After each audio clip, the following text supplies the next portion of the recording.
आज know the candlestick के series में हम लोग बुलिश इनगल्फिंग पैटर्न के बारे में बात करने जा रहे हैं। तो बुलिश इनगल्फिंग पैटर्न जो है वो टू कैंडल्स का पैटर्न है। अभी तक जो भी हम लोगों ने बात किया वो सिंगल कैंडलस्टिक पैटर्न था, बट बुलिश इनगल्फिंग पैटर्न जो है वो टू कैंडलस्टिक है।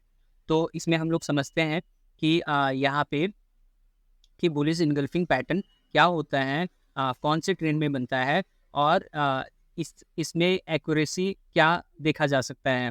ठीक है, तो अभी हम लोग यहाँ पे अगर हम लोग ध्यान से देखें तो सबसे पहले एक यहाँ पे रेड बॉडी बनेगी।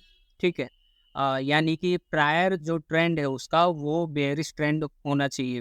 प्रायर ट्रेंड क्या होना चाहिए, वो बेयरिश ट्रेंड होना चाहिए। एंड फिर एक और वहाँ पे बेयरिश का ही वो सिग्नल दे रहा है कि अभी और भी बेयरिश जाएगा। बट क्या हुआ कि नेक्स्ट डे या फिर जिस भी टाइम फ्रेम पे आप देख रहे हैं, तो उस टाइम फ्रेम का नेक्स्ट कैंडल अगर उस रेड कैंडल को पूरा इंगल्फ कर लेता है, पूरा इंगल्फ कर लेता है, मतलब कि उस रेड कैंडल को पूरा क्या कर लेता है, वो ढक लेता है। ठीक है, इस तरह से उसको ये ढक लेता है। तो वो जो पैटर्न बना उसको हम लोग कहेंगे बुलिश इनगल्फिंग पैटर्न। यानी पहला कैंडल रेड बना, दूसरा कैंडल ग्रीन बना। ठीक है, और ये जैसे ही पैटर्न ये बनता है तो फिर ये माना जाता है कि बेयरिश जो ट्रेंड चल रहा था वो अब खत्म होने वाला है और बुलिश ट्रेंड आने वाला है। और यहाँ पे फिर कुछ समय तक जो भी टाइम फ्रेम पे आप देखेंगे तो कुछ कैंडल्स जो है यहाँ पे फिर वो क्या करती है, बुलिश सिग्नल दिखाती हैं। ठीक है, तो ये है बुलिश। अब यहाँ पे ये होता है कि बुलिश इंगल्फिंग पैटर्न अगर किताबी भाषा में बात करूँ तो उसका जो हाई और जो लो बना था वो पूरे कैंडल को वो ढकना चाहिए। ठीक है, उसका बॉडी जो है उस हिसाब से ढक लेना चाहिए। बट मैं जहाँ तक समझता हूँ कि अगर जो यहाँ पे कैंडल बना, ठीक है, रेड कैंडल बना, उसका बॉडी को ही अगर वो ढक ले ग्रीन कैंडल, तो फिर उसको भी बुलिश इनगल्फिंग पैटर्न माना जा सकता है।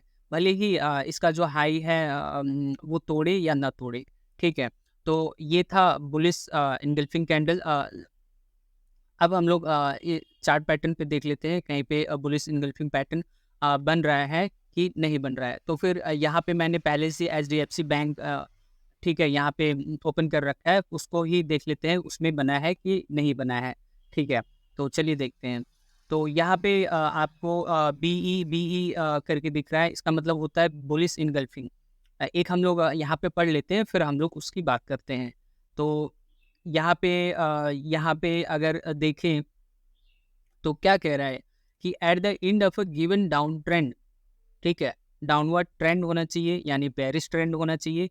There will be most likely be a reversal patterns. ठीक है, यानी कि जब भी बुलिश इनगल्फिंग बनेगा तो वो रिवर्स करेगा, मतलब यानी बुलिश सिग्नल वो ठीक है अपने को बताएगा। To distinguish the first day, this candlestick pattern uses a small body followed by a day where the candle body fully overtakes the body from the day before। ठीक है, कहने का मतलब ये है कि जो रेड कैंडल बना था प्रीवियस, उस प्रीवियस रेड कैंडल के बॉडी को जो नेक्स्ट ग्रीन कैंडल बॉडी बना है वो बॉडी उस प्रीवियस रेड कैंडल बॉडी को पूरा क्या कर लिया, उसको ढक दिया पूरा। And closes in the trend's opposite direction, bearish चल रहा था, अब क्या हो गया, ये बुलिश डायरेक्शन में उसको क्लोज किया। Although similar to the outside reverse chart pattern, इसको बाद में देखेंगे, it is not essential for this pattern to completely overtake the range high to low. ये वही बताया कि जरूरी नहीं है कि इसका जो हाई और लो है पूरे को जो ग्रीन बॉडी बनती है उसको ढक ले, ये जरूरी नहीं है। Rather only the open and the close. ठीक है, सिर्फ ओपन और क्लोज के बॉडी को अगर ढक ले तो उसको हम लोग क्या कहेंगे, बुलिश इनगल्फिंग पैटर्न उसको कहते हैं।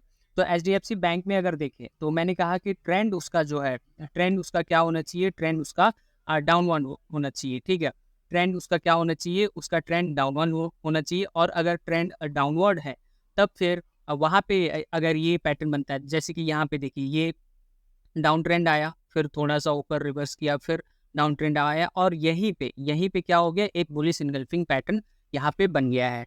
ठीक है, बुलिश इनगल्फिंग पैटर्न यहाँ पे बन गया है।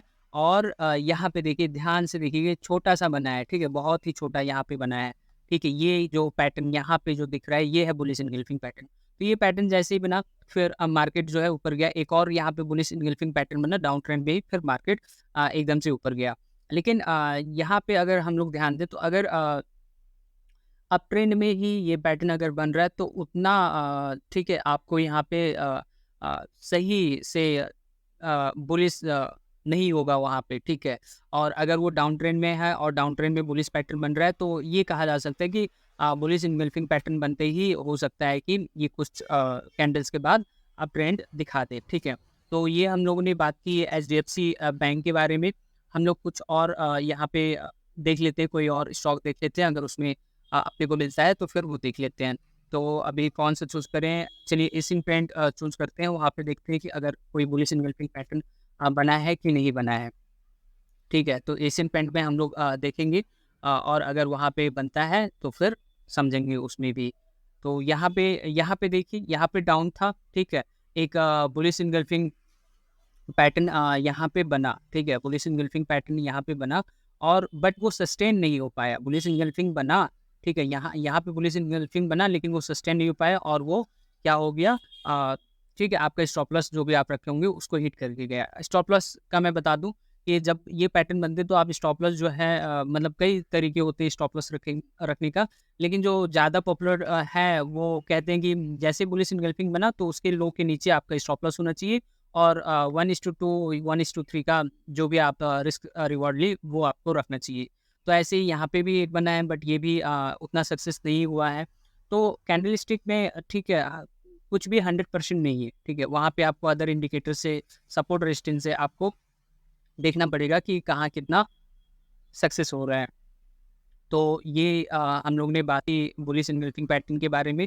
यहाँ पे अगर आप ध्यान से देखें, तो फिर ये अपर गया, लेकिन और उसके बाद ये अच्छा खासा मूव दिया, लेकिन ये दोनों यहाँ पे क्या हो गए हैं, यहाँ पे ये दोनों फेल हो गए हैं। तो ये था बुलिश एनगल्फिंग पैटर्न, ठीक है। बुलिश को दर्शाता है, और ये जब भी पैटर्न बनता है, अगर वो डाउन ट्रेंड में पैटर्न अगर बने, और उसको और भी इंडिकेटर्स के साथ यूज़ करें, या फिर सपोर्ट रेजिस्टेंस के साथ अगर उसको यूज़ करें, तो वो अच्छा खासा रिजल्ट अपने को देता है। तो ये देखने के बाद अब आपको ठीक है, आपको वाक़ई में यहाँ पे स्टॉक मार्केट में कुछ करना है, तो इस पैटर्न का कम से कम 100-200 चार्ट को आपको एनालिसिस करना पड़ेगा।